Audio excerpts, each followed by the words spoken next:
हरिनारायण हरिनारायण हरिनारायण यनु मनवे हरिनारायण हरिनारायण हरिनारायण यनु मनवे हरिनारायण यनु मनवे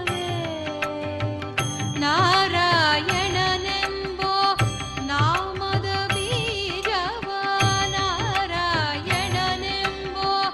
नामद बीजव नाರದ ಬಿತ್ತಿದ ಧರೆಯೊಳಗೆ ನಾರಾಯಣನೆಂಬೋ ನಾಮದ ಬೀಜವ ನಾರದ ಬಿತ್ತಿದ ಧರೆಯೊಳಗೆ ಹರಿನಾರಾಯಣ ದುರಿತ ನಿವಾರಣ ಹರಿನಾರಾಯಣ ದುರಿತ ನಿವಾರಣ ಹರಿನಾರಾಯಣ ಯನು ಮನವೇ ಹರಿನಾರಾಯಣ ಹರಿನಾರಾಯಣ ಹರಿನಾರಾಯಣ ಯನು ಮನವೇ ಹರಿನಾರಾಯಣ ಯನು ಮನವೇ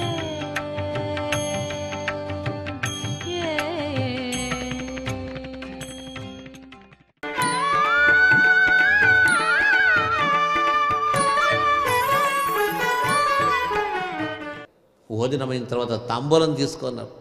ఒక్క తాంబూలం తింటే చాలట కుచేలుడు అంటాడు.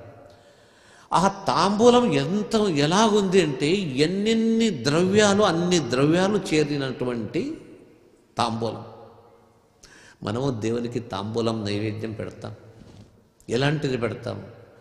ఆకులు చినిగిపోయి ఉంటుంది, ఆకులకంతా రంధ్రాలు పడి ఉంటుంది, సరిగా ఉండదు. అలాంటి ఆకుల పైన గట్టి ఒక్కలు, అది కొట్టినా పగలగొట్టినా కత్తిరించినా కూడా అది తెగదు. అలాంటిది పెట్టేసింటాం. తాంబూలం సమర్పయామిని గట్టిగా చెప్పేస్తాం. బాగా చూస్తే ఆ పదార్థం అంత బాగుండదు. మనం తినేదైతే మంచి పదార్థం తెచ్చుకుంటాము, దేవునికి నైవేద్యం పెట్టేటప్పుడు మాత్రము ఇలాంటిది పెట్టేస్తాం. అందుకే ఆ విధంగా చేసినందుకు భగవంతుడు తగిన శిక్షనిస్తాడు. ఏదో ఒకటి నైవేద్యం అనేది రోజు ఆ స్వామికి మనము పెట్టాలి. ఇవంతా ఎందుకు అంటే ఎవరు దేవునికి నైవేద్యం అనేది పెడతారో వారికి ప్రతి జన్మలో కడుపు నిండా అన్నం దొరుకుతుందట. దేవునికి నైవేద్యము అభిషేకము ఇవేది చేయకపోతే ఏమవుతుంది?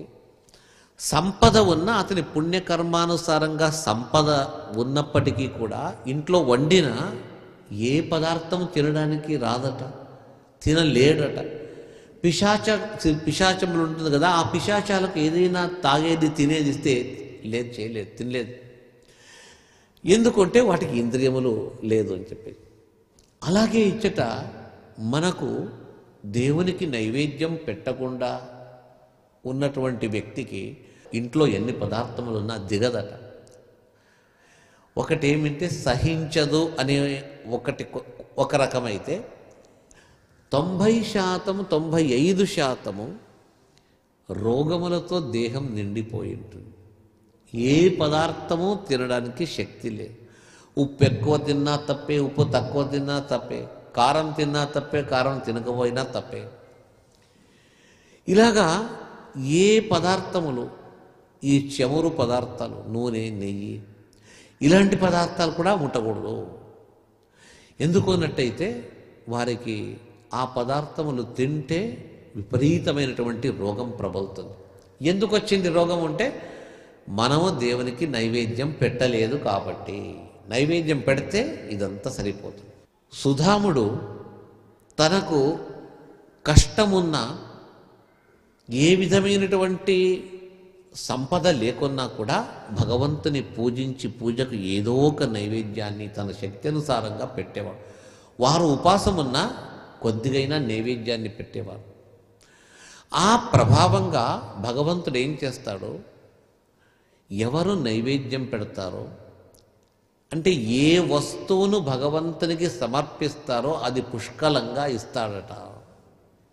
వస్త్రము దేవునికి ఇస్తూ ఉంటే కట్టుకోవడానికి మంచి వస్త్రాలు, దేవునికి మంచి పుష్పములు ఇస్తే ఆ పుష్పముల వల్ల ఏమవుతుంది, పుష్పములు ఈ వైశాఖ జ్యేష్ఠ మాసాల్లో గ్రీష్మ ఋతువులో చల్లదనాన్ని కల్పిస్తుంది.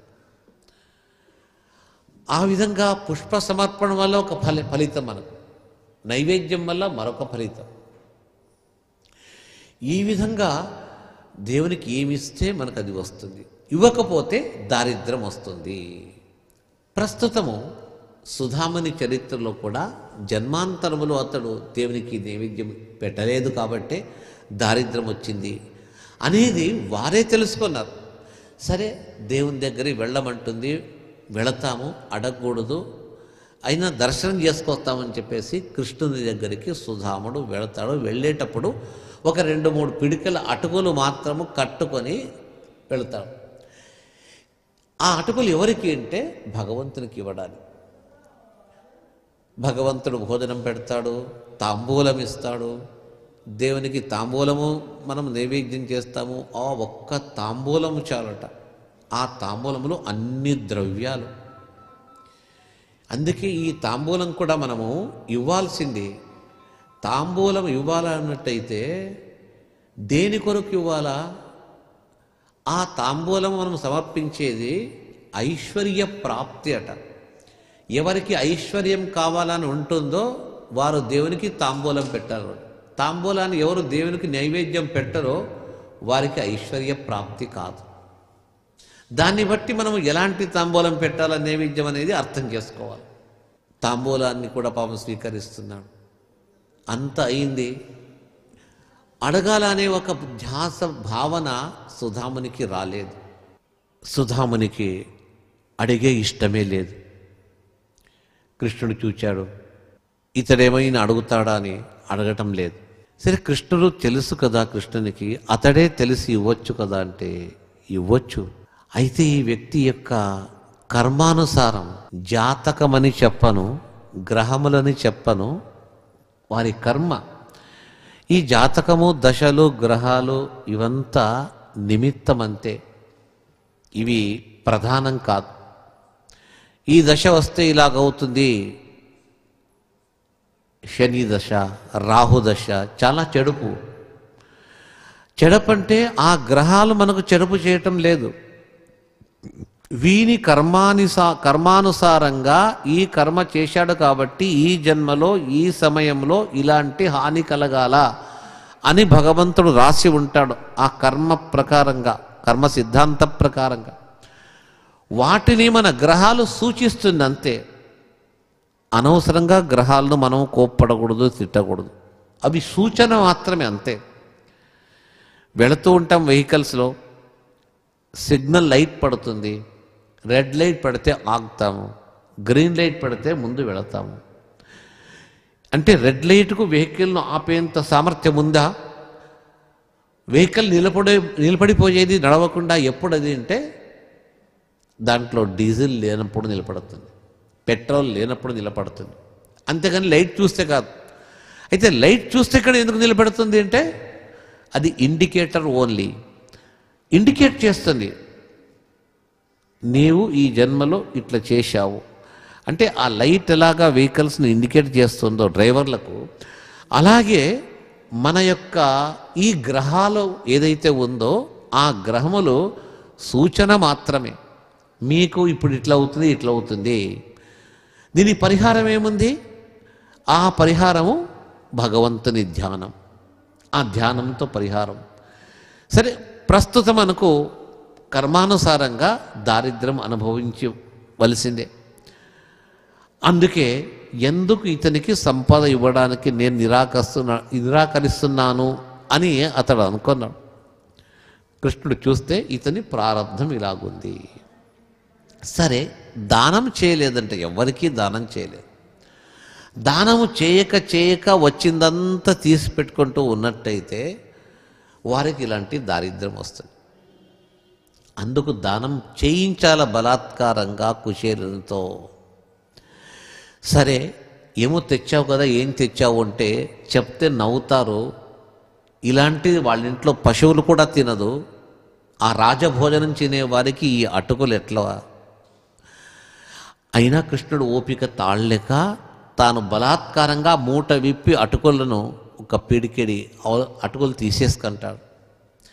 ఎప్పుడు భగవంతుని కడుపులో ఇంత అటుకులు పడిందో తక్షణమే ఏమైపోయింది, ఇతనికి దానము చేసిన ఫలితము దక్కి ఆ దానము కూడా బ్రహ్మాది దేవతలకు ప్రభువైన ఆ సర్వవ్యాపి